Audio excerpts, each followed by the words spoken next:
내부에서 분쟁이 발생할 경우 여전히 사회법에 의존하는 경우가 많습니다. 전문가들은 교회 재판의 공정성과 전문성을 갖춰야 한다고 강조합니다. 미국 오렌지 카운티에서 다음 세대 목회자들을 위한 영성 세미나가 열렸습니다. 다음 세대 목회자들을 위로하고 격려하는 세미나 현장을 다녀왔습니다. 다가오는 2023년을 준비하는 한국교회를 위해 CTS가 9월부터 3달 동안 특별 프로젝트를 진행합니다. 관련 소식 전해드립니다.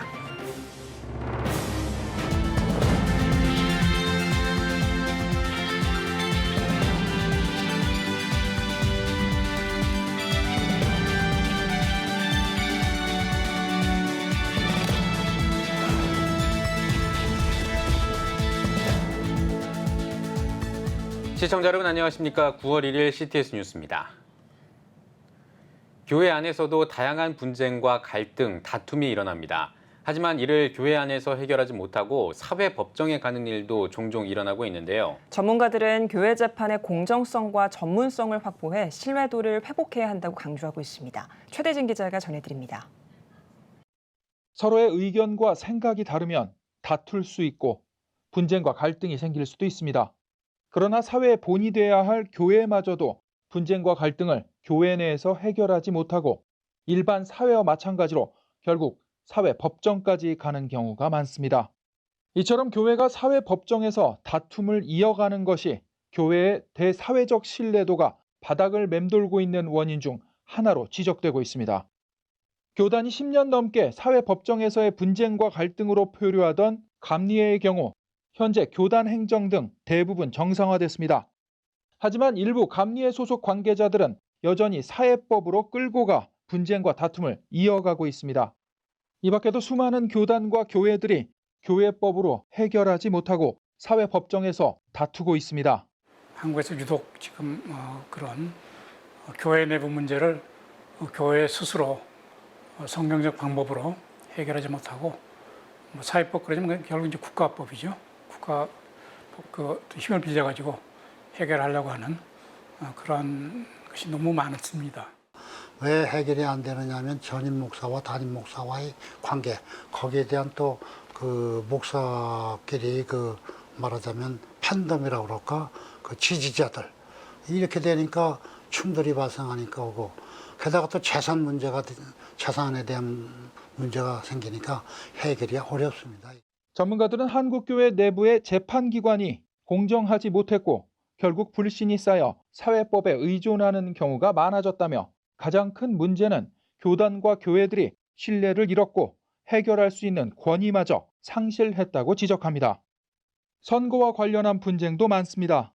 전문가들은 선거관리위원회에 위탁해 사회법으로 가기 전 선거와 관련한 분쟁과 갈등을 조정하는 방법도 있다며 한국교회 법학회가 출간한 한국교회 표준정강과 기독교 화해 중재원 등을 활용하는 방안도 있다고 조언합니다.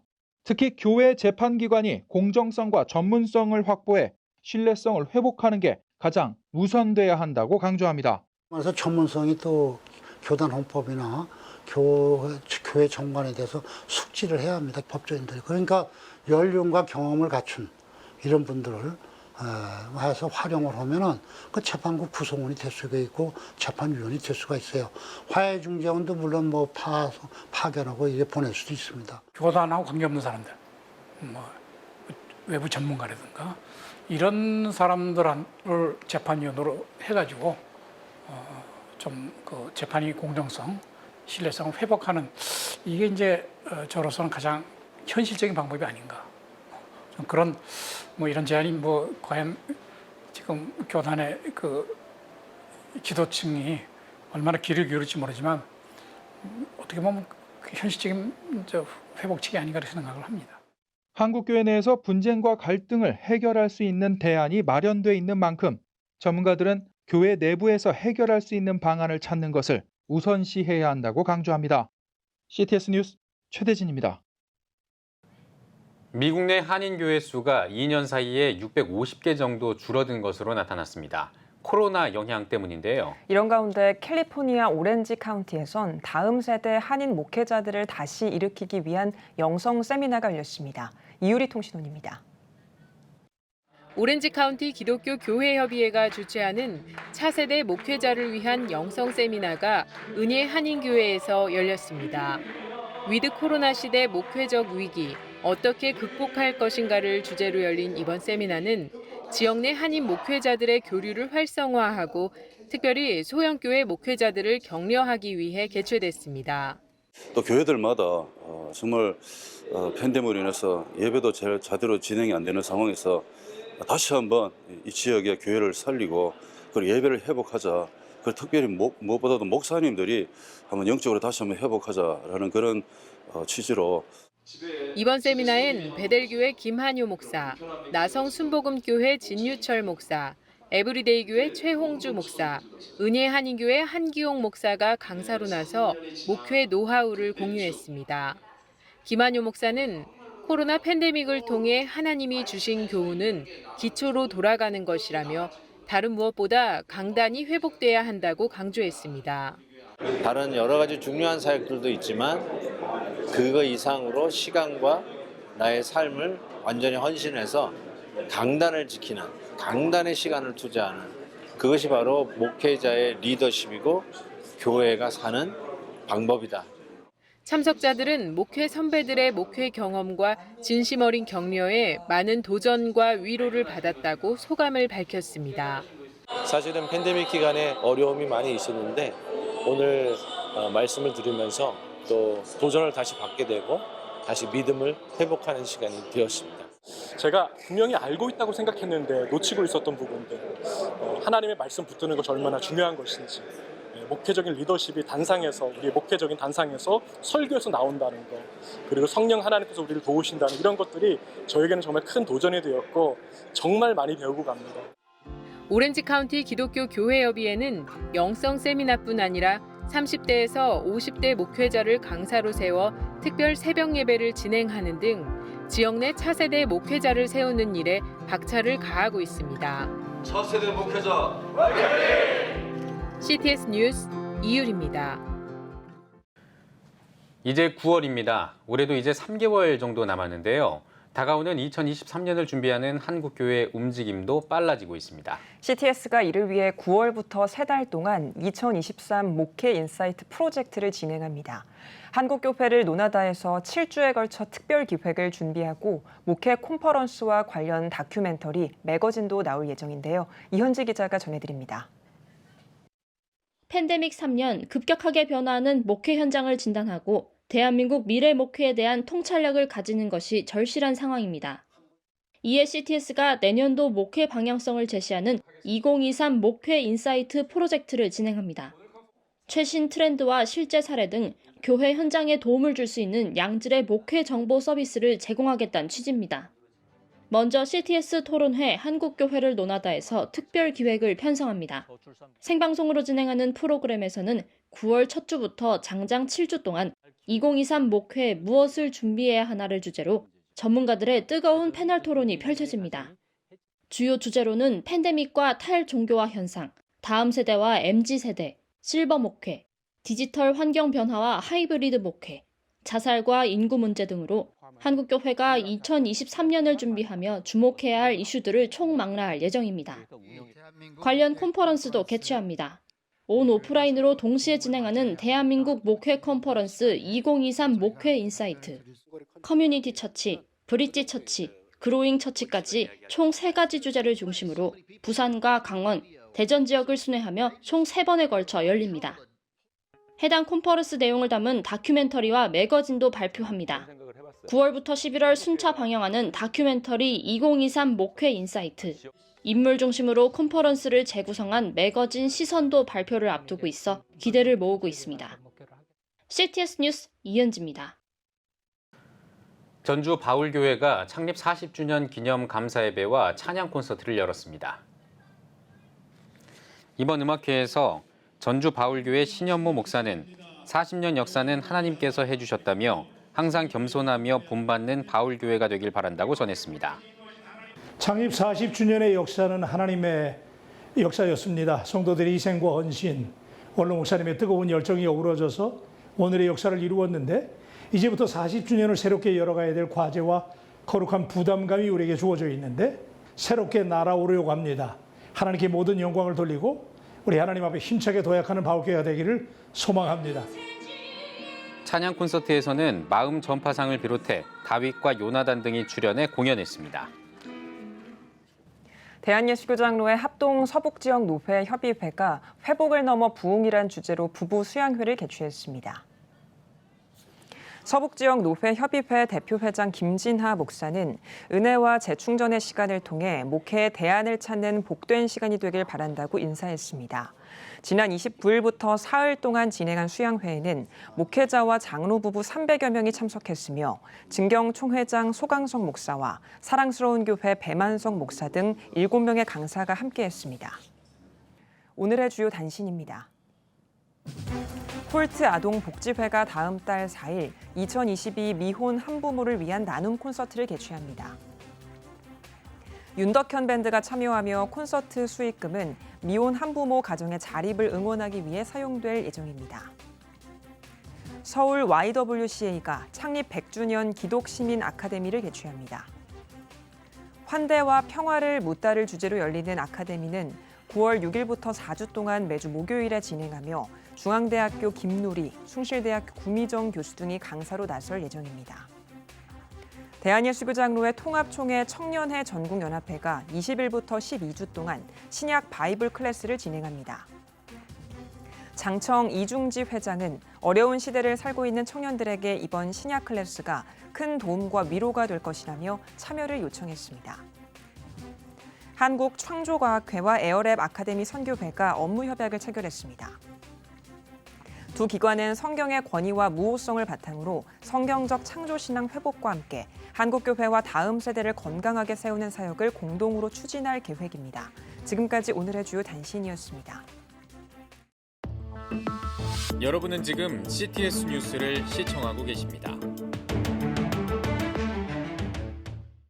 전국에 있는 CTS 뉴스 스튜디오를 연결하는 시간입니다. 전국의 생생한 소식, 오늘은 CTS 의정부 스튜디오를 연결합니다. 의정부 스튜디오입니다. 예수님의 청지기로서 그 정체성을 회복하는 캠프가 열렸습니다. 가정과 일터에서 선교 소명을 발견하며 예수님을 삶의 주인으로 고백한 시간이었다고 하는데요. 2007년 시작으로 올해 27기를 맞은 청지기 리더십 캠프를 서현우 기자가 다녀왔습니다. 작은 촛불 하나가 방을 밝히는 가운데 눈물과 기도로 진행되는 청지기 캠프의 세족식이 진행되고 있습니다. 청지기 캠프는 선교지인 가정과 직장에서 제사장의 역할을 잘 감당할 수 있도록 주님의 청지기로 살아가는 데 목적을 두고 있습니다.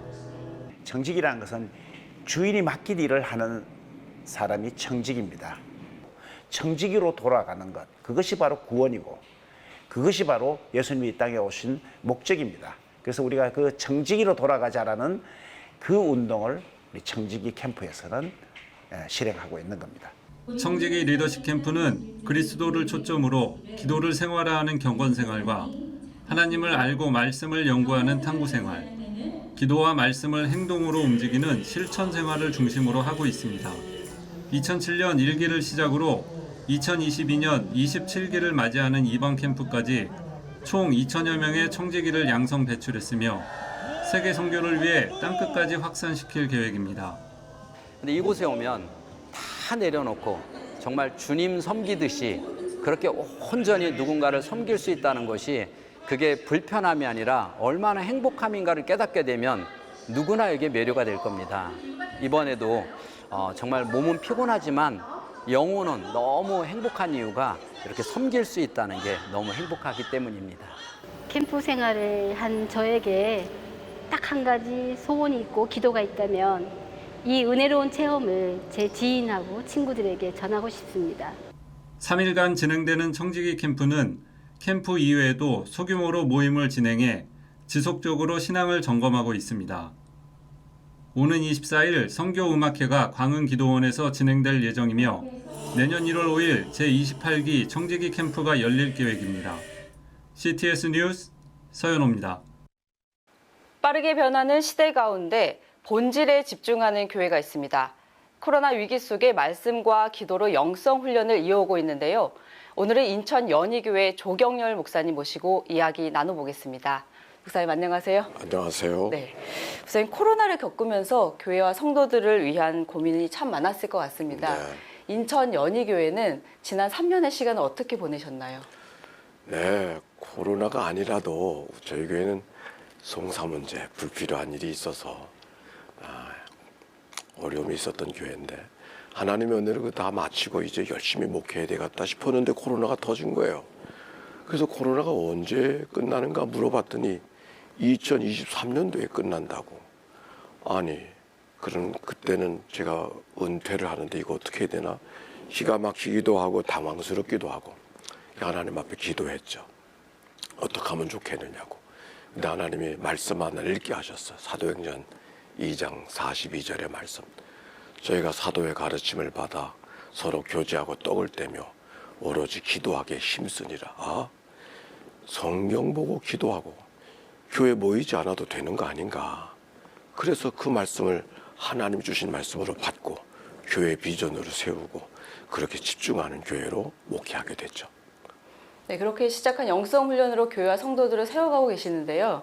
어떻게 성도들의 참여를 독려하면서 진행하셨는지 궁금합니다. 네, 성경 읽어가는 거야. 뭐 교회 광고 하나로 하면 되겠지만 모두가 다 열심히 참여하고 또 다르게 좀 접근하는 게 필요하겠다 싶어서 성경 통독 성회라고 이름을 붙이고 일정한 분량을 한 주간마다 일정한 분량들을 나누어서 새벽마다 읽게 했어요. 그리고 그걸 강의하고 또 한 주간 읽은 건 주일날 오늘의 메시지로 선포하고 그리고 줌 오프라인으로 여러 개 성경반을 공부반을 만들어서 성경 공부를 시작했죠. 특별히 그 연세대학교 감신대 교수였던 은준관 박사님이 지으신 구원의 드라마로 읽어가는 성경, TBC 성경 공부 교재가 큰 도움을 주었습니다. 그래서 그 말씀을 중심으로 해서 온 교회가 같이 참여하고 특별히 낭독자들에게 뭔가 흔적을 남겨야 되겠다 싶어서 필사하는 성경을 하게 됐어요. 난 그게 제일 어려울 거라고 생각하는데 열심히들 참여했어요. 그리고 그래도 참여하지 못한 분들을 위해서 주간마다 주간 성경 공부를 주간 성경 문답지를 만들어서 교인들 하여금 재미있게 참여하게 하고 또 주일마다 퀴즈를 만들어서 골든벨이라고 우리가 한 달에 한 번씩 또 그들을 격려하는 시간을 가지면서 한 주간 한 주간을 지났더니 1년 반을 아주 재미나게 지나게 됐습니다. 네. 통독을 프로그램이 아닌 통독 성회로 진행하셨는데 성도들의 반응은 어땠는지 또 교회에는 어떤 변화가 일어났는지 궁금합니다. 네, 우리가 그 말씀 제가 드린 대로 그냥 행사나 프로그램이 아니라 통독 성회로 시작하였어요. 부흥에 참석하듯이 말씀 집회에 참석하듯이. 그래서 낭독자들은 낭독만 하는 것이 아니라 말씀 앞에 자기를 대면시키는 그래서 하나님 앞에 예물도 봉헌하고 그래서 정성된 마음으로 참여했는데 그 일을 통해서 어떤 변화가 되어졌는지 잘 모르겠어요. 그러나 우리 지도자들이 먼저 열심히 앞장서서 모범적으로 참여했기 때문에 어린아이까지 다 같이 열심히 참여하는 성회가 됐고요. 또 그래서 그런지 낭독의 영성이 생기고 필사의 영성이 생겨서 끝났는데도 계속 하는 거예요. 요즘에 시편을 갖고 왔는데도 이제 우리가 낭독해야 된다고. 그래서 제가 낭독하자 그들이 직접 나와서 낭독하는 것으로 새벽기도를 진행하고 새벽기도 인원이 늘지 않았겠습니까? 그 는 사람들이 같이 톡방을 만들어서 기도 제목이 올라오면 서로 끌어안고 기도하는 그게 자연스러운 교회가 된 것이 글쎄 열매라면 열매일 수 있겠습니다. 네. 그렇다면 목사님께서는 공동체 회복을 위해 왜 영성 훈련에 집중하셨나요? 코로나는 우리에게 살아왔던 교회나 개인의 삶을 돌아보는 좋은 기회가 됐다고 생각합니다.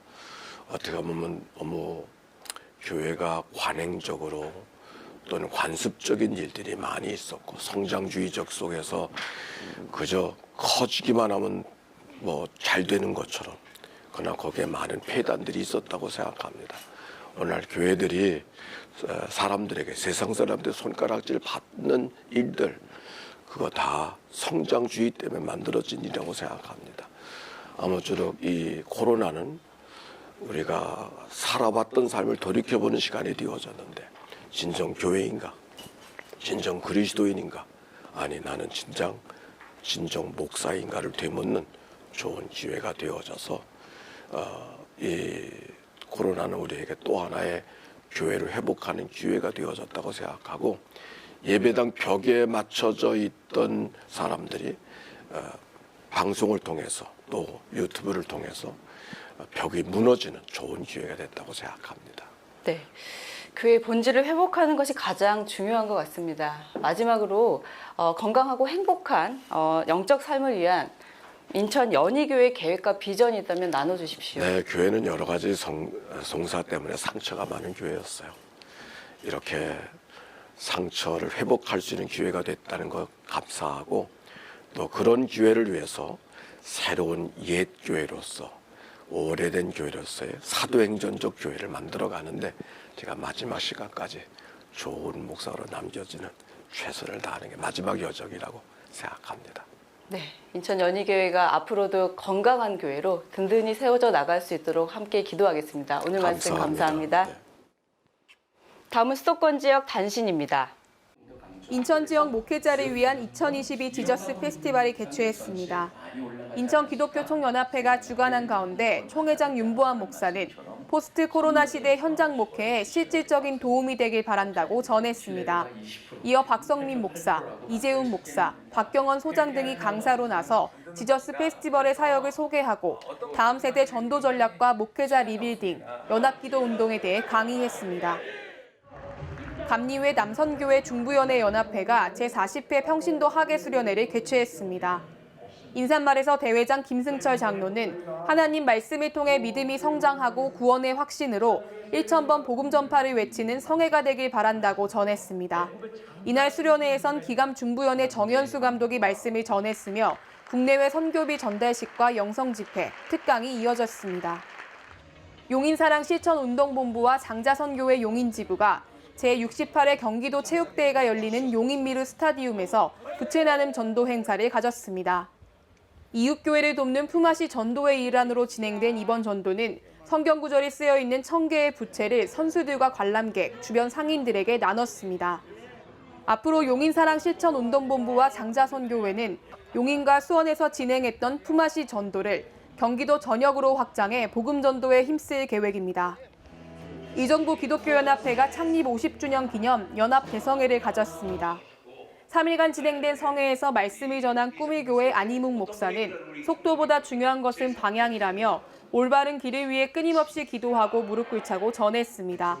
특별히 이번 성회에선 의정부 최초의 교회이자 113주년의 역사를 가진 의정부 중앙감리교회를 의정부 1호 교회로 선정하고 헌정식을 가졌습니다.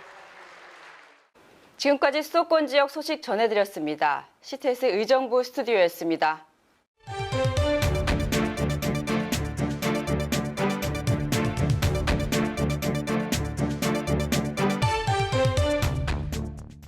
최근 불교계가 전남 신안구청이 추진하는 기독교 체험관 건립에 대해 기독교 편향적이라고 강하게 반발하고 있습니다. 불교계의 난데없는 종교 편향 시비로 사업 차질뿐만 아니라 종교 간의 갈등으로까지 확산될 우려가 있는데요. 종교 편향 차별을 함부로 말해서는 안 되는데요. 무엇이 문제가 되고 있는지 살펴보겠습니다. 스튜디오에 한국성결신문 황승영 기자 나와 있습니다. 안녕하십니까? 안녕하십니까? 네, 전남 신안군에서 추진하고 있는 임자도 기독교 체험관 건립과 관련해서 종교 편향이라는 주장이 나오고 있다고 들었는데요. 어떻게 된 일인가요? 네, 신안군은 2023년 12월 개관을 목표로 임자도에 기독교 체험관 건립을 추진하고 있습니다. 하지만 최근 불교계가 종교 편향이라며 제동을 걸고 나섰습니다. 불교계는 기독교계의 자부담 없이 95억 예산 전액을 국비와 군비로 투입하는 것은 종교 편향이라고 주장하면서 사업 중단까지 강하게 요구하고 있는데요. 신안군청은 불교계의 주장이 사실이 아니거나 오해라는 입장입니다. 기독교 체험관 건립은 맞지만 종교 편향 문제가 아니라 지방자치단체의 관광 수입 증대를 위한 관광 문화 사업 차원에서 바라봐야 된다고 그렇게 해명을 했습니다. 네, 그러니까 이제 신안군의 입장은 기독교 체험관 건립이 어떤 종교 편향적인 어떤 그런 결정이 아니라 이제 지역 관광 인프라를 구축하기 위한 목적이다. 이렇게 지금 얘기를 한다는 거죠. 그렇습니다. 예. 그 천사의 섬으로 알려진 이제 신안군은 선안권 힐링 관광 단지로 급부상하고 있습니다. 그 신안군 중도에는 우리나라 최초의 여성 순교자로 알려진 문중경 전도사를 추모하는 기념관이 있고요. 중도면 이제 병평도와 기점 소학도로 이제 순례길을 조성해서 기독교 관광 인프라가 갖춰져 있습니다, 이미. 그 영당 방문객만 해도 20만 명이 넘는다는데요. 기독교인뿐만 아니라 비기독교인도 찾는 관광지로 이렇게 각광받고 있습니다. 그래서 신안군에서는 관광 사업 증진을 위한 노력이지 종교 편향과는 무관하다는 그런 입장입니다. 네. 불교계가 기독교 체험관 건립뿐만 아니라 이 천사의 섬이라는 말에도 문제를 제기하고 있다고요. 네, 그렇습니다. 아름다운 섬이 많은 신안군은 천사섬이라는 브랜드 마케팅을 하고 있는데요. 네. 신안군 하면 이제 천사의 섬이 가장 먼저 떠오르고 그래서 천사대교, 천사로, 천사 뮤지엄 파크 등 이제 천사가 들어가는 용어가 많습니다. 그런데 불교계가 이제 천사섬을 두고 신안군 전체를 기독교로 각색해서 기독교화시키는 그런 의도라고 시비를 걸고 있습니다. 천사를 앞세운 기독교 사업이라는 거죠. 그러면서 이제 헌법상의 종교 분리 원칙도 무시한 최악의 종교 편향 행정이라며 시정을 촉구하기까지 했습니다. 그런데 신안군의 천사의 섬은 기독교에서 말하는 그런 천사가 아니라 숫자의 천사를 말합니다. 그러니까 천사의 섬은 1004개의 섬을 의미하는 것입니다.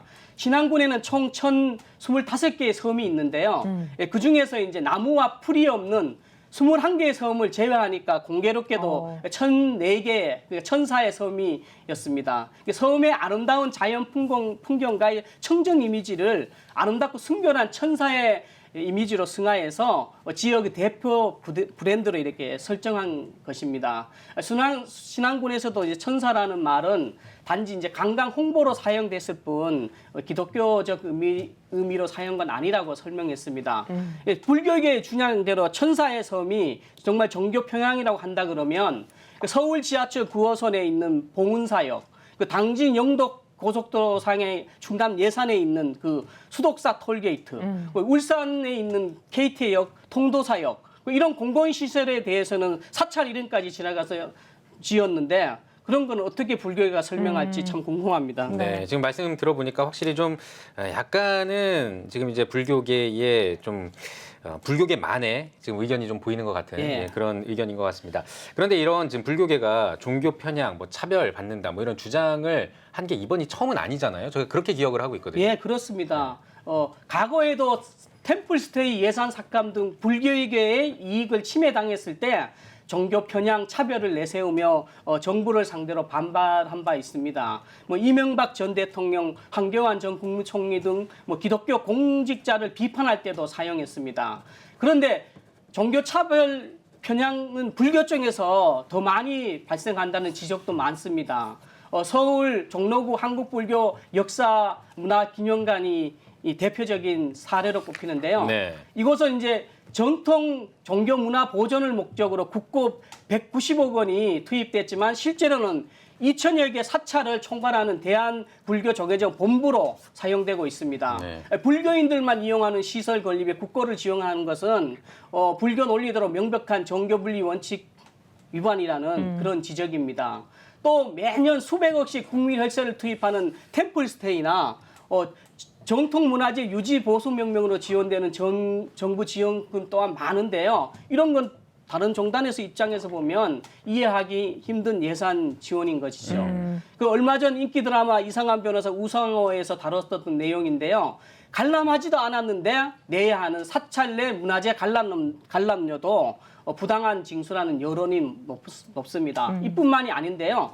4월 초파일에 서울 도심 한복판을 가로지르며 개최하는 그 대규모 연등제, 그 전통 사찰의 보존 및 지원에 관한 법률에 따라서 국민 혈세로 폐사지에 절을 복원하고 사찰을 개보수하는 것도 이게 다 보면은 불교계 논리대로라면 종교 평양이라는 거 볼 수 있는 거죠. 네, 정부 지원금에 있어서 가장 차별을 받는 곳이 기독교라는 주장도 있는데요. 그러면 정부의 종교예산 지원 상황이 현재 어떻습니까? 네, 정부 예산의 최대 지원지는 불교계라는 것은 이제 공공연한 사실입니다. 2018년부터 2020년까지 정부가 지원한 종교별 예산 내역을 보면 불교계가 5,912억 원으로 가장 많고 천주교 4,472억 원, 기독교 1,732억 원으로 불교 쪽이 압도적으로 많습니다.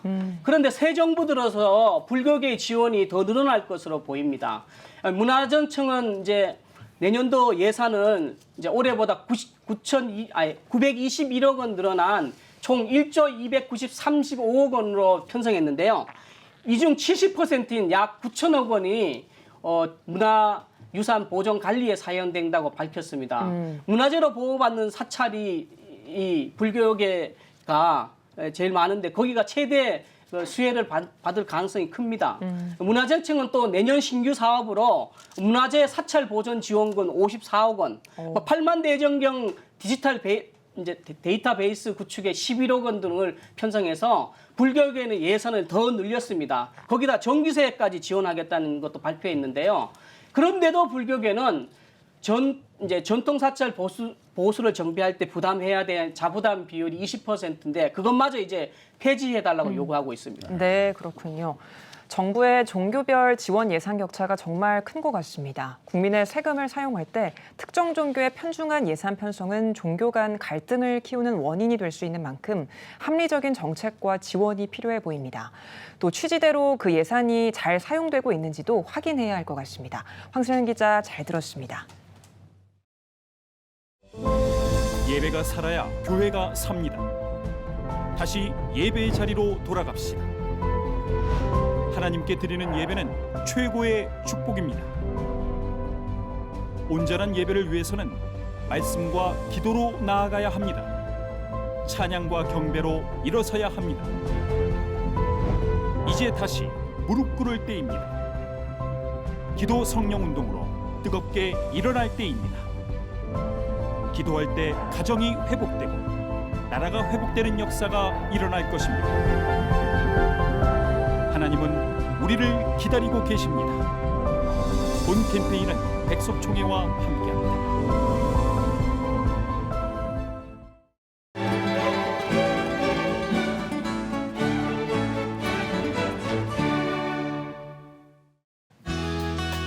내일 중부지방은 가끔 구름이 많겠고 남부지방과 강원, 영동, 제주도는 흐리겠습니다. 아침 최저기온은 17도에서 24도, 낮 최고기온은 24도에서 29도가 되겠습니다. 주간 날씨 해봅니다. 3일부터 6일까지는 경남과 제주도에, 4일부터 6일까지는 강원, 영동과 경북에 비가 오겠습니다.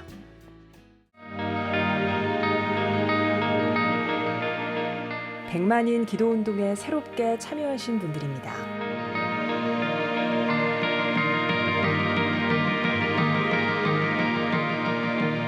백만인 기도운동을 통해 보내주신 후원금은 국내는 물론 전 세계를 향한 CTS의 영상 선교 사역을 위해 소중하게 쓰이고 있습니다. CTS 뉴스 오늘 순서 여기까지입니다. 시청해주신 여러분 고맙습니다.